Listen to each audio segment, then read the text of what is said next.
Today we got a powerful class. What we want to do is get into the George Jackson Grassroots Collective, allow them to introduce themselves, tell us about who they are, and learn from the folks that are involved in doing the work. So, with that being said, the first question: what is the George Jackson Collective? Very good question. Very good question. I would like to lead with a disclaimer first for everybody on here. Before we get into what is the George Jackson Grassroots Collective, I would like to lead with a disclaimer saying that I am a New African revolutionary nationalist. That's first and foremost. We're not a reformist group. I would say that the New African independence movement, we use that instead of the Black liberation struggle. We use New African independence movement because that is the way to unite all elements from various movements, coming from the BLM, Black liberation movement, Pan African independence movement, and even the Black liberation struggle. So, what is a New African revolutionary nationalist? Before we get into what is the George Jackson Grassroots Collective, because you got to know who the people is behind it.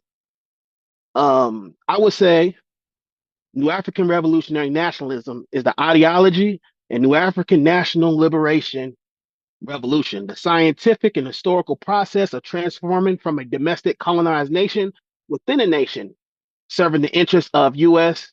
imperialism, into a nation liberation movement constantly representing its own interests as a nation struggling for a national independent state power of socialism in every realm of people activity. New African revolutionary nationalism is the most advanced stage of New African national um, ideology development, understanding that what all we experience as a people, that our struggle is global in nature, and we will never be truly free until all the world is free.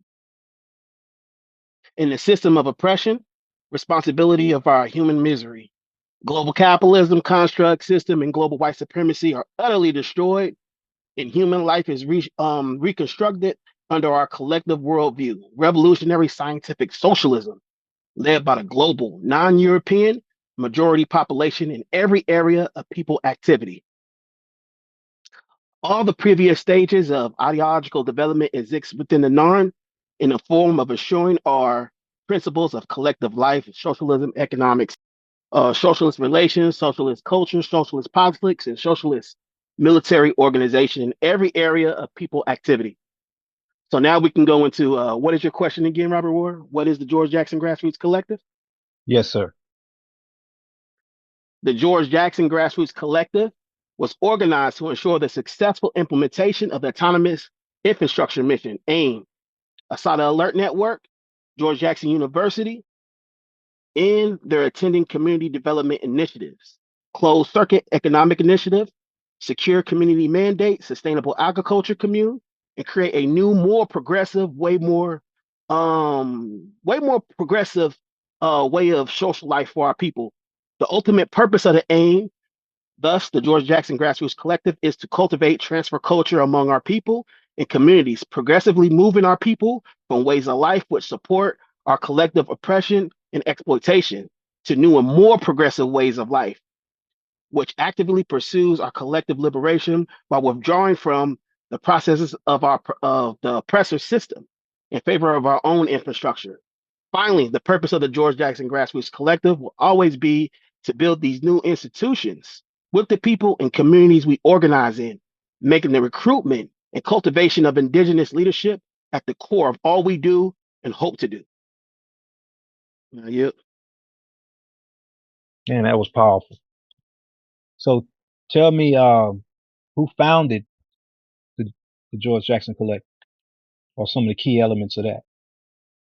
The founders of the George Jackson Grassroots Collective is Abdullah Ghazi, which is myself, and a few New African Revolutionary Nationalist elders that's currently incarcerated, captured in the industrial slave complex.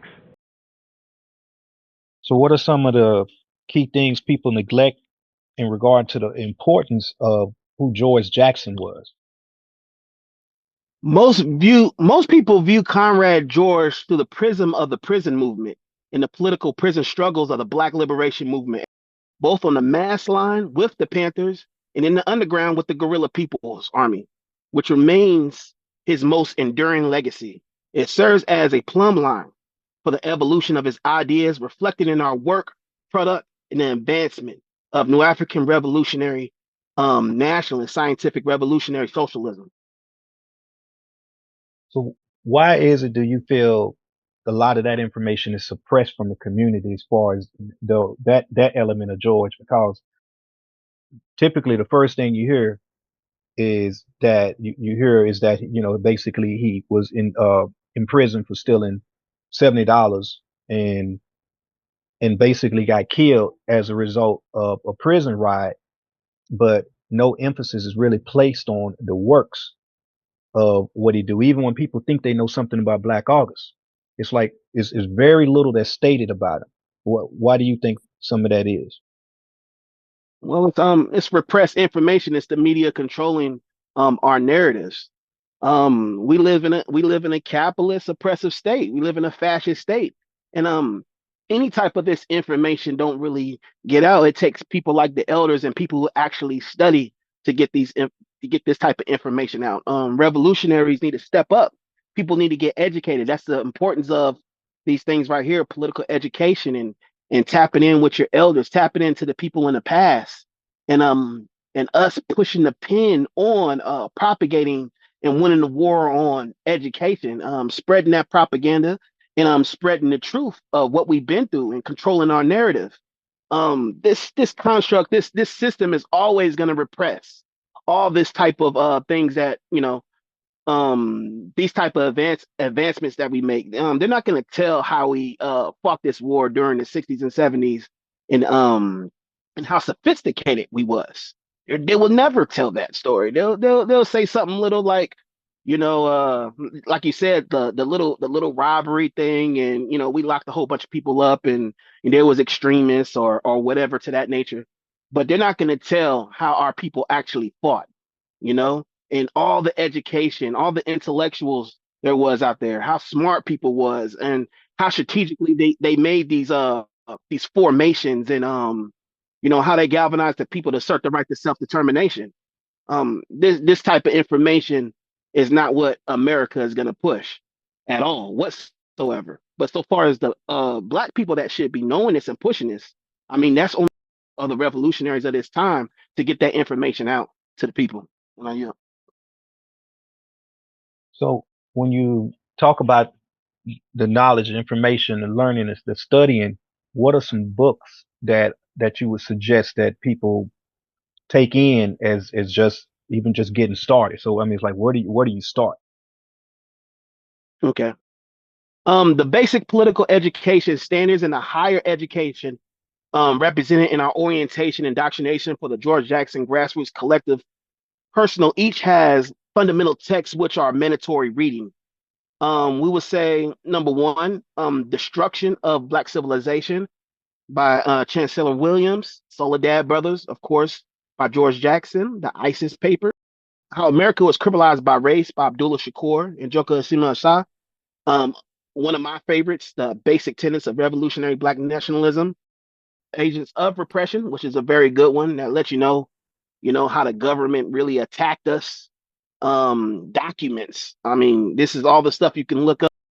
Blood of My Eyes, of course. Everybody knows that. The Wrench of the Earth, Meditation, and Black Economics by Jamazi Kunjufu. All right, so is the George Jackson Collective an extension of the George Jackson University? Because it kind of to me speaks on when you talk about the books. Explain a little bit about that. Yes, sir. The George Jackson Grassroots Collective and the GJU are products of the same common ideological line and organizational root. Both came from the minds and collaboration of imprisoned New African revolutionary nationalists in the California prison system. The actual comrades and torchbearers of Comrade George were working in concert with community-based progressiveness, such as myself in the case of the George Jackson Grassroots Collective. And upon its founding, Dr. Donald Evans in the case of George Jackson University. So, in practical terms, the George Jackson Grassroots Collective and the George Jackson University, like the AIM and many other organization efforts, are under the same political umbrella. What is the AIM mission statement? I know you kind of talked a little bit at the beginning, but break that down again. And also, I think it may have came across real fast. What are the initials of AIM? What does that stand for? And go into Yes, that. sir. Yes, sir. What is the AIM mission statement? Well, that's both a simplistic and complex answer. The mission of the AIM is to establish a new basis for human life and disconnect from the oppressive system as we know it today as one base principles of collective life. But it's more than that. The purpose of the autonomous infrastructure is to forge our own food systems and institutions through the Sustainable Agriculture Commune, SAC, to build our own jobs, business through the closed circuit economic initiative, to build our own science, engineering, and medical and technical infrastructures through the New African Math and Science Centers initiative, to educate, train, and economically empower our youth to serve, protect, and to be active participants in the success of our communities capable and affirmative responsibilities to save lives and resources in the events of natural disasters or civil unrest through the emergency response network to ensure the safety and security of women, children, and elders at those sites in our communities. They must frequently go to the daily process of social life through the Community Safe Zone initiative. And finally, to ensure our communities have the necessary trainings, resources, and orientation to defend themselves, their institutions, and community from any threat through the secure mandate, all without reliance on any aspect of the fascist state. The aim is just, I mean, the aim is just what it asserts itself to be, a mission to build an autonomous community based infrastructure, one based on new African revolutionary scientific socialist principles. And infrastructure would not only provide a valuable alternative to fascist arrangement, but it, in fact, is a functional program of transfer culture, deliberately and systematically decoupling and withdrawing from the U.S. capitalist state and forge a new, more sustainable basis for social life guarded by its most revolutionary segment of the population, the new African in America. In the final analysis, the aim is the modern evolution of the Black commune model envisioned by Comrade George, analysis on withdrawal, and is an essential today to our quest for a way better life as it was in 1970s, as Comrade George Jackson observed. Without the collective sense of community, without its movement, institutions, our survival projects that will grow now into infrastructure, we simply will never be an effective force. So we must have infrastructure. You know, without infrastructure, without creating these infrastructures, we would not be no type of force. We'll just be a reformist group just out here doing nothing progressive, intangible. And I you. That brings up a powerful point because within the Black Panther Party, when we talk about our concept of continuity, we emphasize the formation of infrastructure. We also talk about infrastructure, institution, and then architecture. And from that paradigm of those three coming together, we see us moving us to a position of self-sustainability. So with that being stated, in regards to your emphasis on infrastructure, talk to me a little bit about why. I mean, I know you kind of spoke on it, but why infrastructure is basically removed, really removed from the lexicon of what most people think about in terms of fighting for freedom.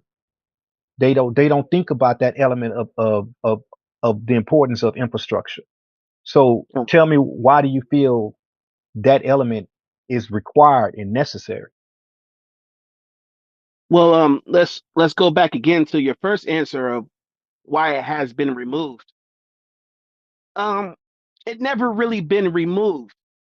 Um, I would say once again, and I don't want to go deep into this, but during the past couple years, there's been a lot of bad leadership, um, a lot of lack of knowledge, a lot of lack of knowledge, where people is fighting these reactionary fights, going back and forth and marching and doing a lot of things that's just not effective, and repeating the process over and over and again, getting quick microwave revolution results where it really leads to nothing. Um, to bring that back once again is going to take better leadership and education once again, so we can build towards power, put ourselves in position of power, which is the infrastructure. Um, it's just without it we just can't go no further. That lack of knowledge has been lost, and if we was to teach more nationalism, or some people call it black nationalism, we call it new African revolutionary nationalism, or Chicano nationalism, or whatever type of nation a person comes from or whatnot, we're supposed to be setting up these type of infrastructure for our nation, for our people. um why we The real question is why everybody took out nationalism out of what we do and just became reformists and reactionaries during this time. And I would just say it's due to lack of leadership, and lack of educated leadership. That's what I want to say. You. So going into that real quick, when we talk about lack of real leadership, do you feel that from a tactical advantage as far as the oppressor is concerned, the deal was to create a situation to where the generations are not able to communicate properly with one another? In other words, you have the youth that claim that they want to jump into this movement and carry the baton, but there's been a disconnect to some degree, or orchestrated disconnect between the elders connecting with the youth and the middle generation helping to bridge that gap and that connection as you have younger activists move into the field, which kind of goes back to one of the things you spoke on in regards to um, what you call a microwave organizer as well as protests. Tell me, why do you feel that that strategy has been so effective in terms of creating this false leadership? It's been so effective with this type of reactionary and microwave and Broadway revolution, we would call it, because it's more appeasing. It feels good. The sensationalism, the romanticism of being a revolutionary, it just feels good to people, and it feels like they're making progress. So we call them also weekend warriors, where people can get out there, get their permits, and they actually call them parade permits, what they give people. And they get out there, and they stay out there till whatever time the police and the chief of police say, and then they kick them all off, you know, and um and then people feel good in the meantime. They go home to their families and think they made a big change. But as y'all can all see, after these demonstrations of whatever type of demonstration it is, another black person gets killed, or another Mexican get killed, or another brown man, or somebody's getting killed right instantly after that happens. And we raised up a lot during the George Floyd, Breonna Taylor, and things of that nature. But as time passed, thousands of people have died towards police brutality. I mean, within this week and last week alone, probably another 10 or 20 died. We're losing count. We're becoming numb to this situation. So it's just time for a paradigm shift, for people to really realize what's going on and how we can actually make a change. That's what revolution is change. That's what I thought it was. But if revolution is change, we gotta stop repeating the same thing over and over again, expecting different results. Not you. So to me, when I think about what you're saying, that goes into the importance of redefining ourselves as new Africans. Can you speak on a new African? What is a new African? Kind of just go into that a little bit further. Matula Shakur, Masada Shakur, a lot of people to that nature. And they're people that was born in America, that came from slavery, um, and that's all about freeing the land, all about asserting the right to self-determination, all about the Black Power struggle at this point. We call ourselves New Africans. That's what we identify ourselves because we identify ourselves with the struggle. We identify ourselves with fighting for our freedom and being a nation through the Republic of New Africa. Everything is nationhood. Everything is New African revolutionary nationalism when it comes to us. Everything is about separating from the state, from the fascist state of America. We don't want no reform. So that's my simple answer for New African. But go ahead. So that goes into basically developing an identity, and that identity giving us the ability to seek what it means to be free and what liberation is. Because when you talk about it like that, I think a lot of our people are not familiar with that those stronger words in terms of being uh, just outright determined that we can survive and we can make it on our own and we can and should basically be an independent nation of people. So you're talking about self-sustainability, self-determination. Where does the line kind of start getting blurred in between self-determination as it applies to, like what you stated earlier, revolution and reform? So talk a little bit about the concept of the blur between an organization or a group of people thinking that the work that they're doing is revolutionary when in fact it may be reformist. A lot of people left out nationalism and became more of a reformist. And I would say, just taking part in the fascist state. People don't want to separate from the fascist state no more. People don't want to create their own nation no more. They say it all day, and they have these RBG flags, they have these New African flags, but I don't think people really understand what that means. I don't think people understand what Garvey and the New Africans was talking about during this time. And they hold these flags up, not understanding the identity and how we're trying to assert our right to self-determination and how we're trying to separate that's nationhood. So when you take out the nationalism out of things, revolutionary nationalism at that, you're going to get a whole bunch of people that's just trying to be a part of the fascist state and take part of their electoral process and things of that nature.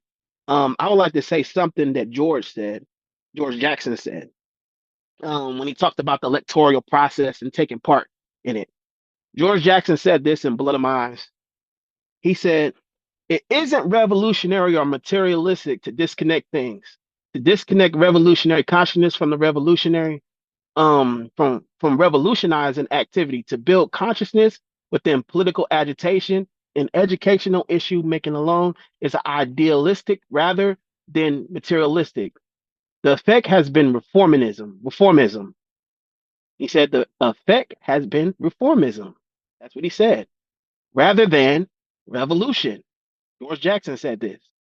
When any election is held, it will fortify rather than destroy the credibility of the power brokers. When we participate in this election to win instead of disrupt, we're lending to its credibility and destroying our own. With all the factors of control over the electoral process in the hands of the minority ruling class, the People's Party can always be made to seem isolated, unimportant, even extraneous. If these tactics still give the appearance of revolution to some after decades of miscarriage, we are justified in replacing them as a vanguard. We are justified to replace them as a vanguard. You know, Again, where was that quoted from? George Jackson, Blood in My Eyes. Blood in My Eyes. Man, that was powerful. So when I look at this, basically what you're saying in regards to some of the elements have been left out of the complete recipe when we talk about moving forward and as a collective. So what is it about, like kind of how like you dived into at the very beginning? What is it about a synchronized collective movement that is has been deteriorated as a result of some of the leadership?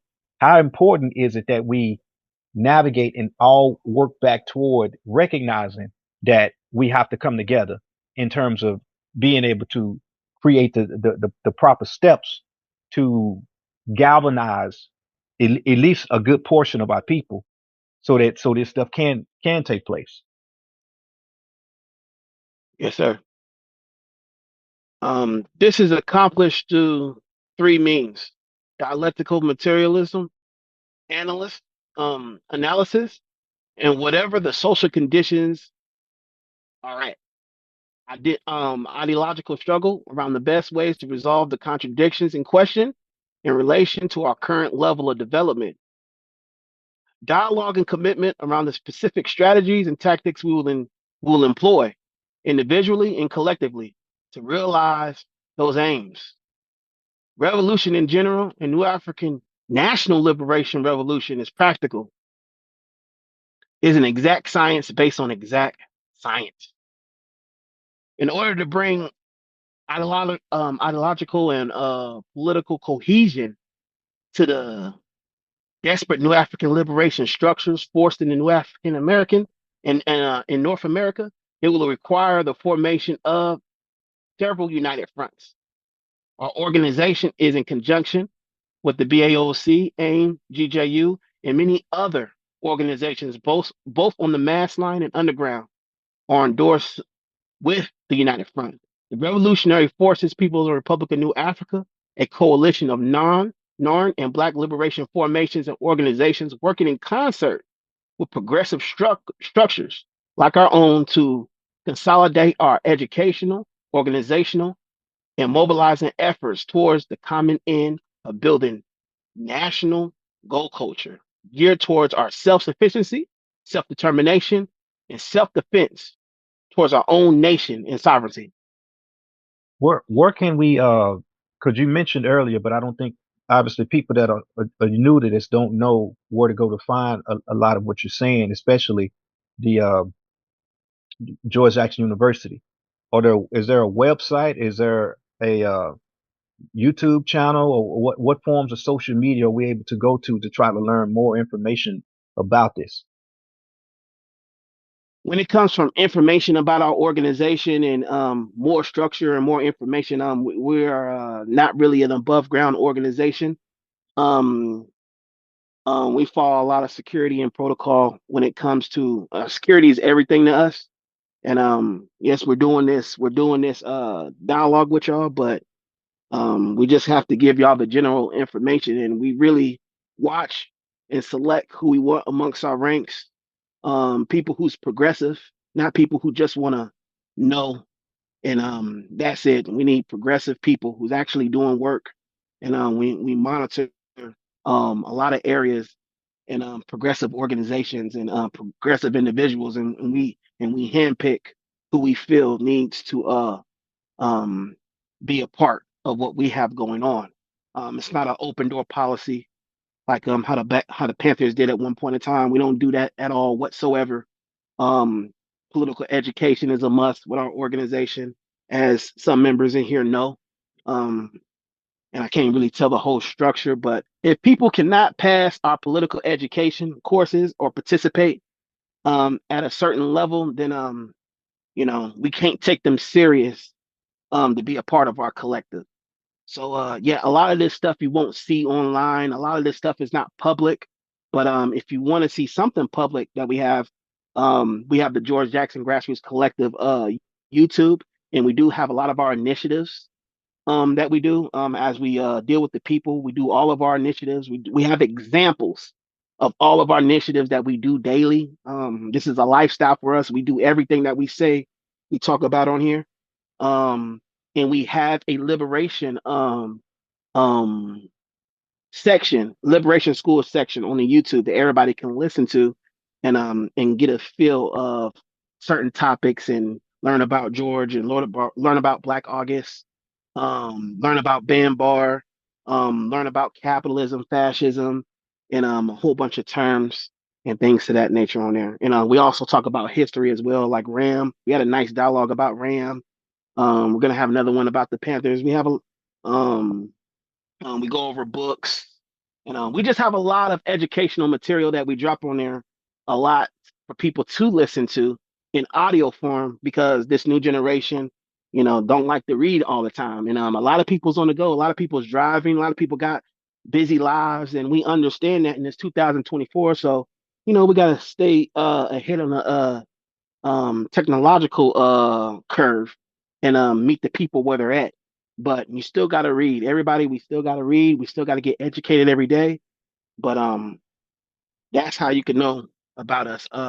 We do have a website that we're developing for the George Jackson Grassroots Collective, but we have our own websites right now for the Autonomous and Infrastructure Mission. I will post it in here.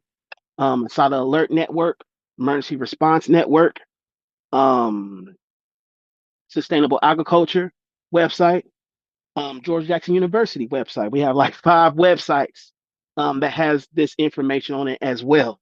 That breaks down our mission, that breaks down our education, that breaks down all of our initiatives.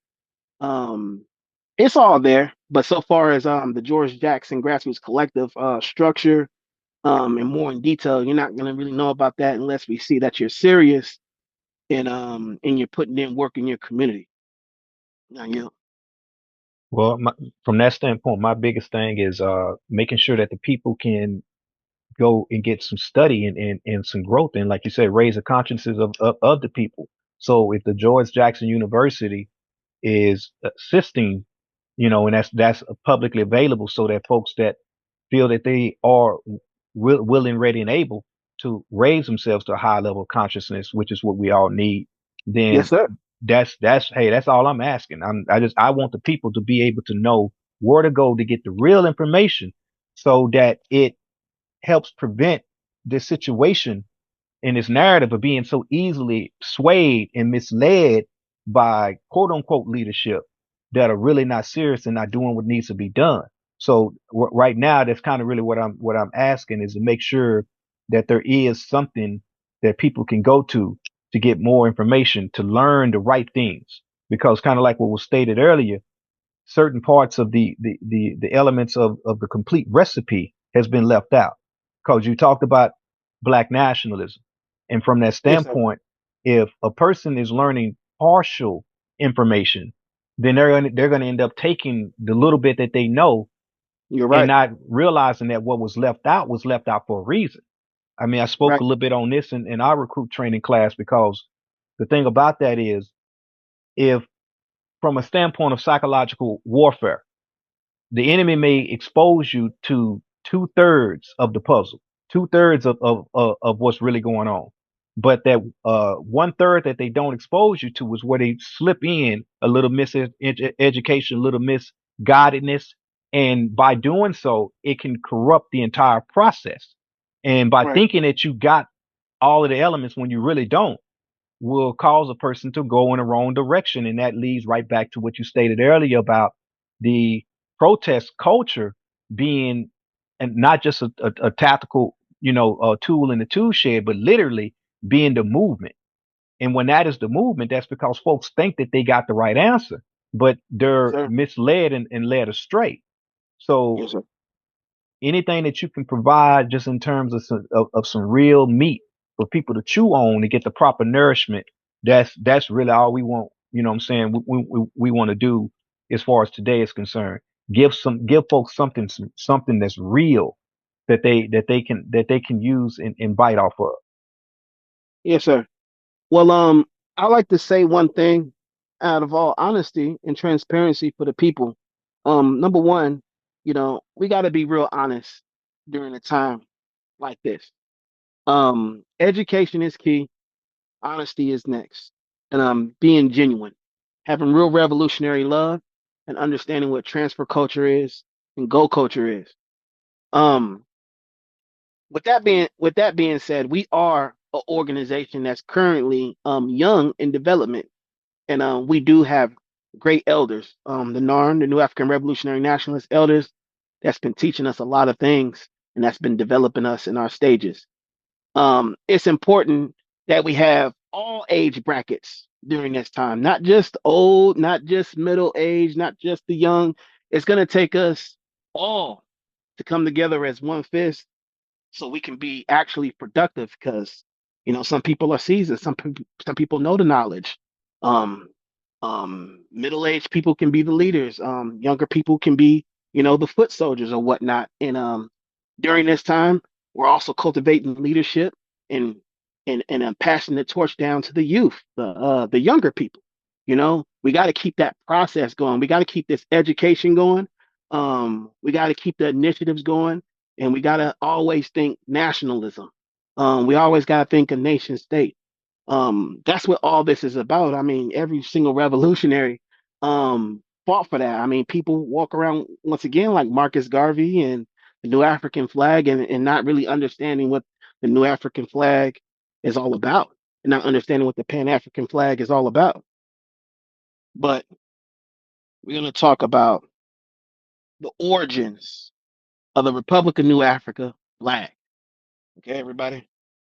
A lot of people is used to the Pan African flag, which is the RBG flag, but our flag is the Republic of New Africa flag, and it's green, red, and black.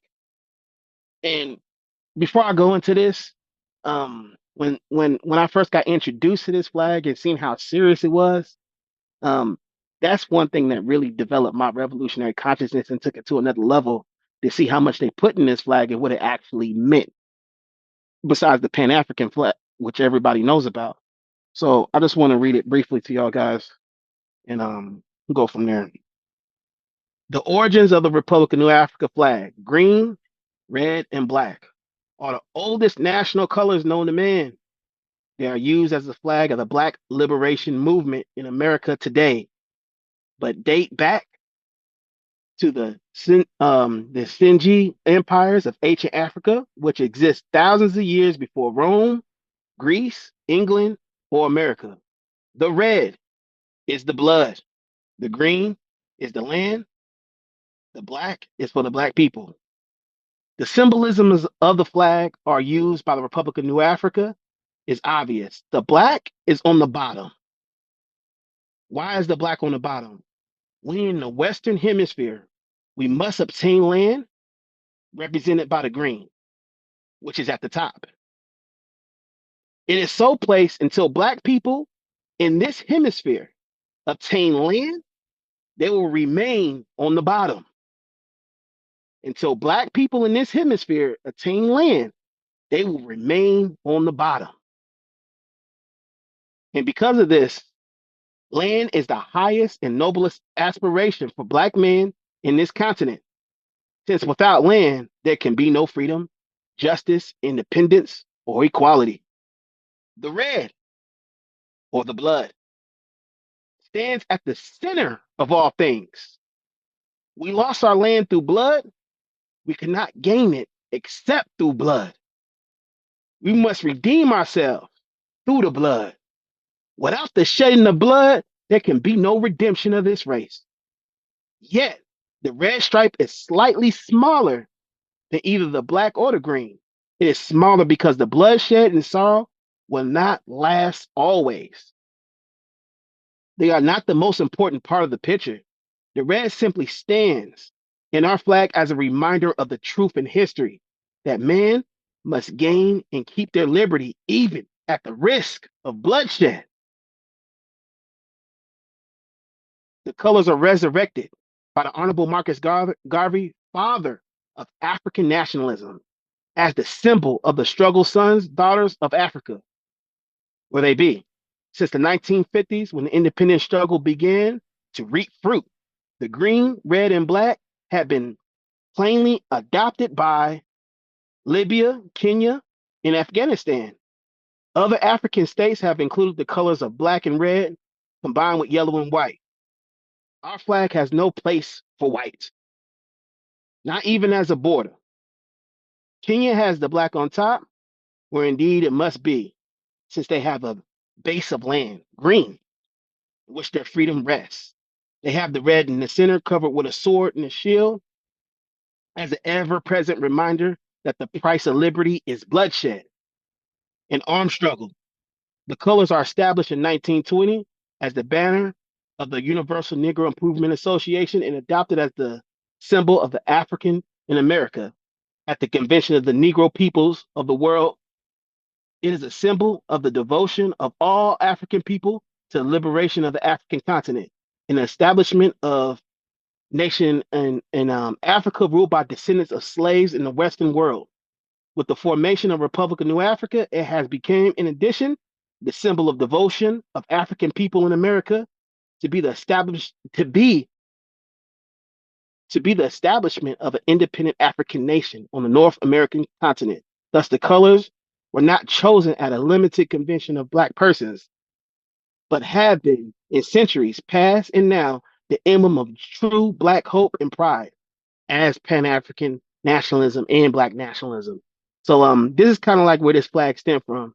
So we got to understand how serious this flag is, how serious these flags is. It's about nationhood. And if you take the nationhood out of these flags, you just got a whole bunch of people just running around here with flags, not knowing what the hell they're doing and what they're talking about. We have to build our infrastructures. We have to separate from the fascist state. We have to get educated. We have to train. We have to unify, work, train, and study. Um, George Jackson said it as I read it to you. Many other notable revolutionaries have said it. But why do we do the complete opposite? And accept reform in a fascist state blows my mind. That's why we've been losing for many years. Um, not getting no type of advancements, not getting no type of progression, not getting no type of good results, doing it the same way we're doing. So now with the George Jackson Grassroots Collective, learning from the George Jackson University, autonomous same infrastructure, Black August Organizing Committee, um, as the new generation, as the younger generation, we want to bring those elements back, those principles, those revolutionary principles, those scientific revolutionary socialist initiatives and mindset back, liberate our people, and organize in this manner. And this is the only way we can organize. I don't want to hear about other things if it ain't nationalism, if it ain't about separating from the system. And I yield.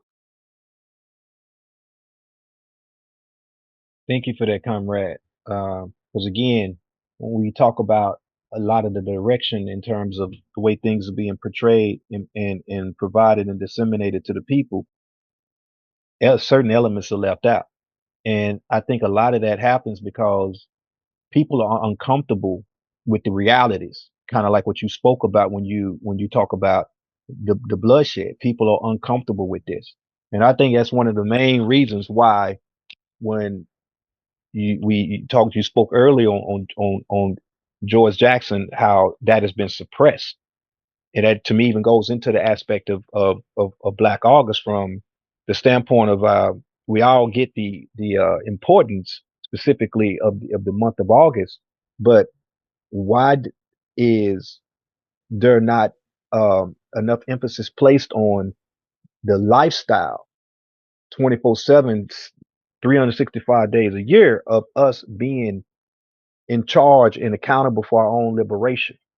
So it's like, how do we help to rekindle that spirit? That's kind of why I was asking you about some type of direction in terms of providing people with some information so that they can go back and study like the George Jackson University, because it's just not enough of this out there. Too much of being suppressed. And I'm ha- so, I'm ha- I'm happy go you ahead. said that. I'm happy you said it because to be honest, I hear it in the frustration of your voice because you ask the same question over like in different ways, but I understand why you're asking it. How can we really get to the people? How can we really make an impact? Um, like you said, how can they find my websites or follow me more? A lot of people follow me on Facebook. A lot of people follow me on Instagram. A lot of people follow, but with this, what I hate about this social media world, people loves to follow and that's it. People love to like and share and from the comfort of their home. But when I ask these same people, let's meet in this area and let's train, let's talk, let's set up some infrastructure. These same people go ghost. Um, these same people are scared of real life activity when it comes to building this infrastructure. How do I know? Because I do it many times. I've been doing it for years.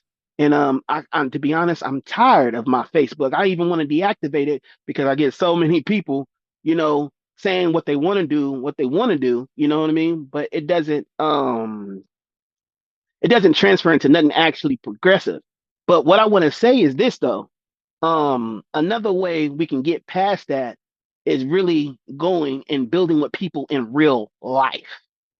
Going to these going to certain functions, going to certain people's neighborhoods, going to certain people's conventions, um pressing palms with different people and talking to them and seeing what we can actually do for your community. Bring a collective out there, pick up some trash, feed some people, network with different organizations that's progressive. And that's what we're currently doing right now. We're taking a lot of stuff offline and doing things in real life in person and setting up with real progressive people and establishing a critical mass of people. Because the critical mass of people, if they're training, if everybody's on the right accord, those critical mass of individuals and organizations, they can make a extremely large revolutionary spark that will affect the masses. I'm more worried about the critical mass at this point. That's just me. That's just our direction. Some people may be worried about other things. That's you know, but we have our own strategy of things and own ways of doing things and our own ideology of doing things with the George Jackson Grassroots Collective. And I personally want to deal with people more in person behind the scenes, without this camera, because a lot of people is a revolutionary on camera. A lot of people is a revolutionary, you know, when we get into these dialogues and do all that. Not saying that there's no revolutionaries on here. I've seen a lot of games on here. Matter of fact, and I want to work with a lot of these people that I've seen. I think is he still on here? I seen one guy on here, a couple people on here, but I would rather work and implement these initiatives, the SAC program. I want to go to people's land and try to create infrastructure, try to create sustainable agriculture. We got programs for this.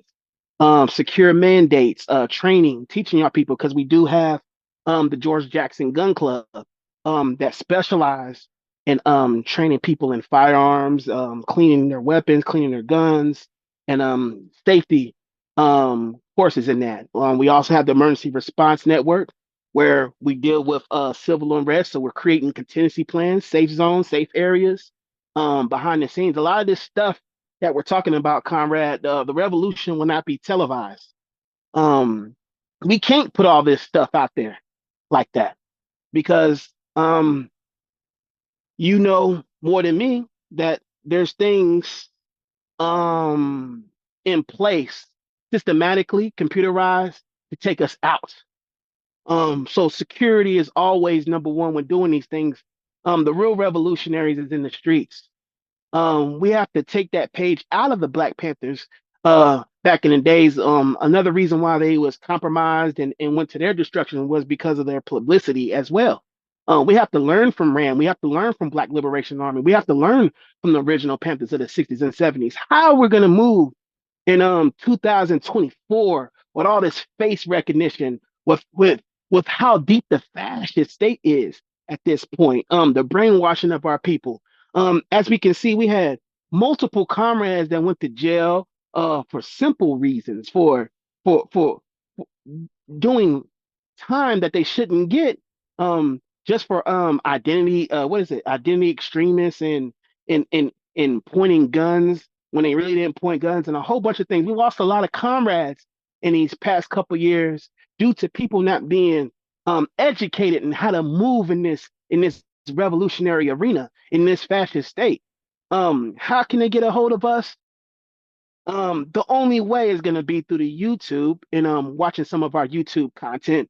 And you got to know somebody that knows somebody. We're not the above ground show everybody everything group no more.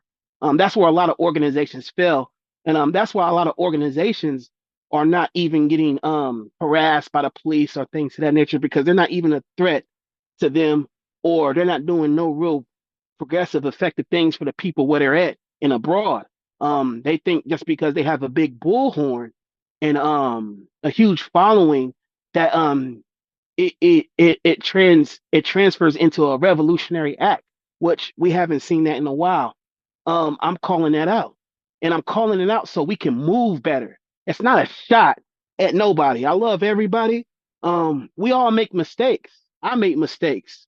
I did a lot of reactionary, counter-revolutionary stuff because I just didn't know. I wasn't educated, but I'm happy that a collective and comrades came around in my life that showed me the way and showed me how to move, and I'm still learning today, right now, as I speak to y'all.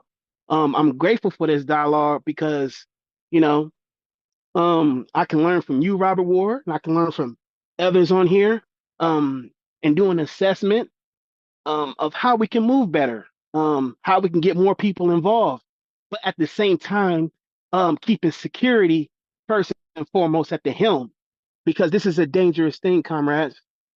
At any given moment, we can die or get locked up for this type of work. The fascist state doesn't like us doing this, number one, you know, and we're not doing nothing bad, but liberating our people.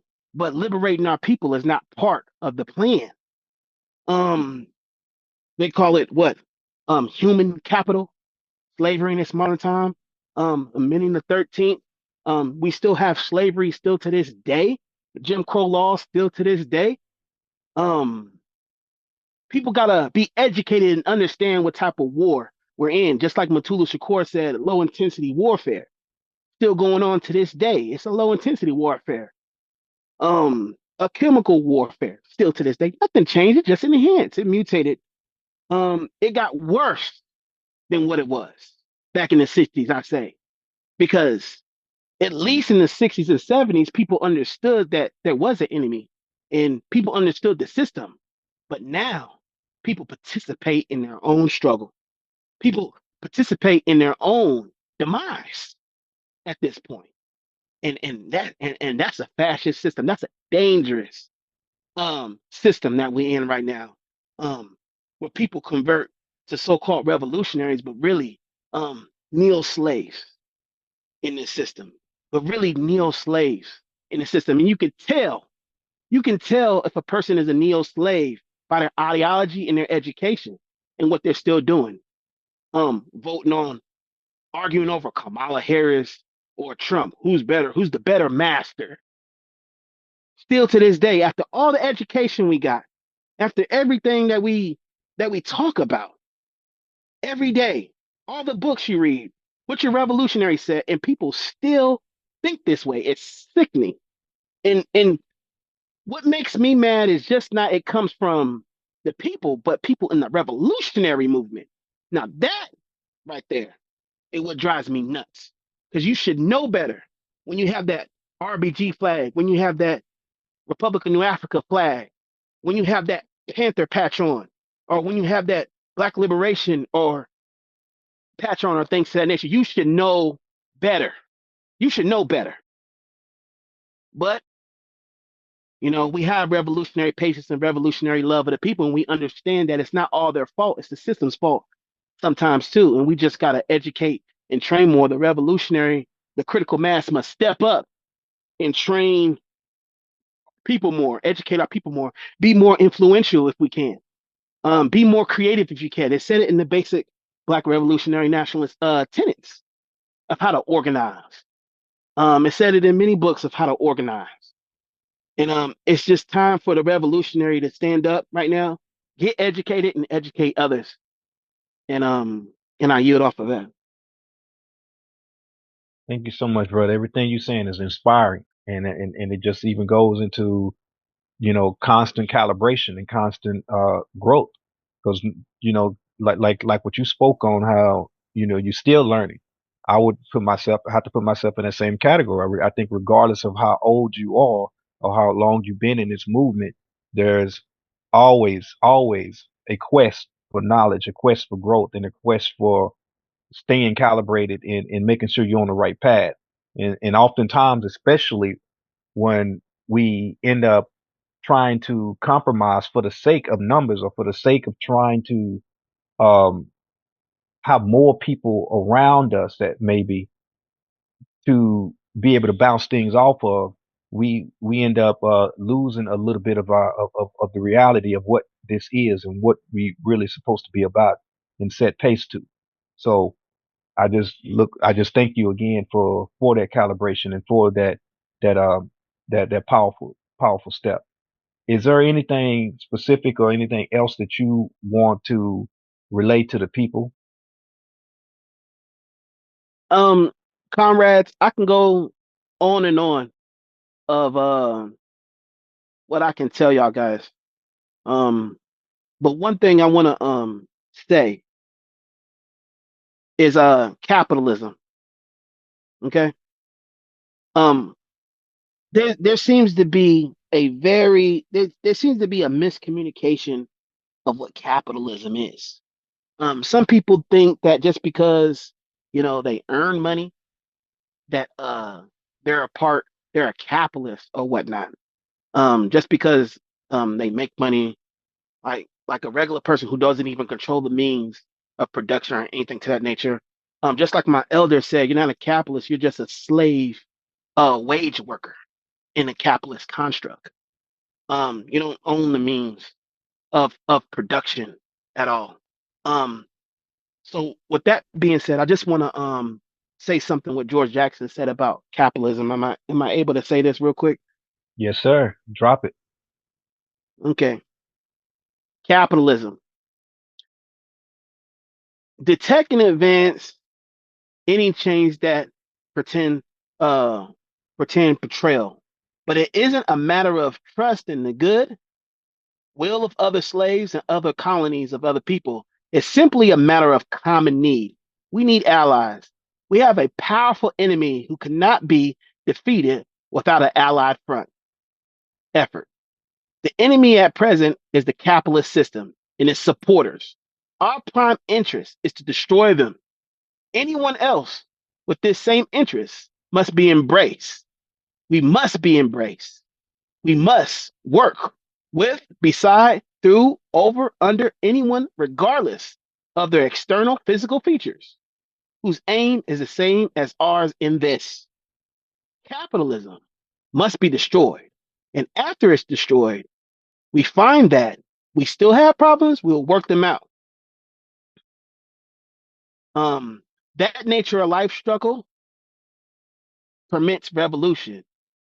That is the solution we were born into. There are other people on this earth, they are simply are. So we're here for the destruction of capitalism. That's not something that we propagate. That's not something that we defend. Even George Jackson said also, whoever defends capitalism needs to be slapped down as well. People got to understand what these terms is. People's got to understand what socialism is, and we break this down also on our YouTube channel. If you just look up George Jackson Grassroots Collective and go to the Liberation School section, and our elders break it down. And I like to salute to the New African Revolutionary Nationalists, our elders that's locked up. They're doing a wonderful job. The George Jackson University is doing a wonderful job. We can't say there ain't good elders. There is good elders. There's people putting in the work, but you just got to find the right one. And I would like to bring, if possible, my minister of intelligence in, if that's okay. Yes, By the way. sir. Go for it. Free the land. By any means. In today's current time, well, the brother kind of already laid it down. He definitely, on Red Guys, he definitely laid it down. But the purpose, more so going into the purpose of what we're doing as the George Jackson Grassroots Collective, is also, well, say infrastructure, but it's also to build this infrastructure that's needed for this Republic of New Africa. No shade thrown at the PGRNA, but currently we are not aligned with that. We are the revolutionary, with the Revolutionary People's Forces of Republic of New Africa. And we see a need to also unify and have a great allyship across the world of whether people want to classify themselves as revolutionary black nationalists, New African revolutionary nationalists, but across this Black liberation, New African independence movement as a whole. We know that right now we're splintered and split in many other areas, and due to bad leadership, those that claim to be elders, but unfortunately, the proof of the matter is that they're only olders. We must go to that as well. What makes an elder and what is an older? We could go to Baba Baruti, and he classifies he classifies elders as ones who have done the work, ones who have the experience, ones who ones who done the work, ones who have the experience, and one who gives wise and good counsels to the up and coming. They are Hey, trailblazers. hey, They have Deem, sorry already. to bother you. Go Hold ahead, on, brother. sorry to cut you off, but you know I had to laugh. You know I had to laugh with that. Well, go ahead. Go ahead. It's a timely message because as youth, many of us have, Ghazi has gave y'all the apparent truth that even he had got caught up as well as many others. We have gotten caught up in various different mental programmings, I would say, that we thought were revolutionary, but put us in an area of reactionaryism, left-wing adventurism, chauvinism, and has put us in more so coming from the emotional content rather than logical, rather than rational. So when we see what elder is, he gives you the logic and the rationality, but also but also gives you a sense of being where you are today and encourages you to continue to trailblaze, gives you his mistakes. He tells you the mistakes of the past. He uses the act of Sankofa, if you will, dialectical materialism. As we know that one thing remains true, that nothing stays the same. Everything is constantly either decreasing or constantly expanding and forever changing. And when we see an older is one that's just there. They just have an older age, but they're not trailblazing. Instead, they may jump in front of you and try to stop your success, try to stop you from not just success, as we say in this movement, but success internally. There is a need for, as New African Revolutionary Nationalism always teaches us, the importance of a cultural revolution, putting away the white oppressive mores, putting away not just the oppressive mores, but putting away this white oppressive mentality in your mind. If we're still doing emotionless, reactionary adventurism, there has not been something that has came inside of us and changed us, but that means that we were only operating from a place of instant gratification and self-satisfaction, using what we know to get a ledge up, or an edge, using the lessons that we know to get an edge up over someone who doesn't know. This is not equality. And us as revolutionary scientific socialists, we understand that the importance of this is a team effort. There is many times they say that there is no I in team, but we understand with that I, that's an individual. We understand team, that's the collective. And so what we must grasp and what we must guide the community to, not just putting ourselves over the community, because there is I in community and there's you in community. So it's taking a communalist effort, a communalist mindset, and using that to raise the consciousness of where we are. Most importantly, we also use our dialogues in the way of propagation of information for education, to change the minds of the people, to plant that vital spark in their minds so that they have a different mentality. And again, that's a part of the cultural revolution that we're taught in New African Revolutionary Nationalism. Not what many people, what was called pork chop revolutionary national cultural nationalism, or New Africanism, or not New Africanism, Africanization. Excuse me, Africanization. But again, we were taught that the Black cultural revolution would be to destroy the conditioned white oppressive mores and attitudes, customs and philosophies, and etc., which the oppressor has taught and trained us to have. And we replace this with one that is based on revolutionary Black nationalism that came in and graduated into New African revolutionary nationalism for the liberation of our people. We stand on all the history of those who came before us. But again, as an elder would want us to do, they would want to hand us that baton. And they're not going to hold on to the baton as they pass it to us and say, you can only run when I'm there with you and how I say go. But they will put that baton in your hand. And that baton is the representation of the folkways and the mores and the customs and the training and the rationality and the logic that will propel you forward so that you could take it forward and pass on the baton to another. There's two things I want to add in. I want to start with you brought in intercommunalism, and I want to just explain how revolutionary intercommunalism is kind of correlated with the NARN as well. So I would say revolutionary intercommunalism is simply another way of saying NARN. Devoid of its neat cultural perspective, New African. When the concept of revolutionary intercommunalism was being talked about by Huey and Noam Chomsky, we had already not only made the leap that our struggle was not simply national in scope, but interconnected to the interests of all of those in the opposition of the globalist capitalist construct and system of global white supremacy, but articulated in its reality in the correct scientific and ideological terms. The New African revolutionary nationalism, most early revolutionary communists, intercommunalists viewed the concept through the prism of Marx or the 1980 October revolutionary Lenin, or even the 1949 Chinese Communist Revolutionary Mao. None of them actually understand its functional terms, that ideologies are indigenous. Ideologies are indigenous.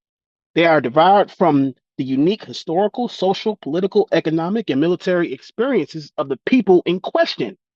We do not use the term because, one, there is no need of revolutionary intercommunalism exists within the NARN, and two, scientifically speaking, NARN is more detailed to our social experience and unique social conditions than the generic term revolutionary intercommunalism, which is applicable to any people global seeking to work in concert with other revolutionary orientated people seeking to end the oppression of man and woman by man and woman.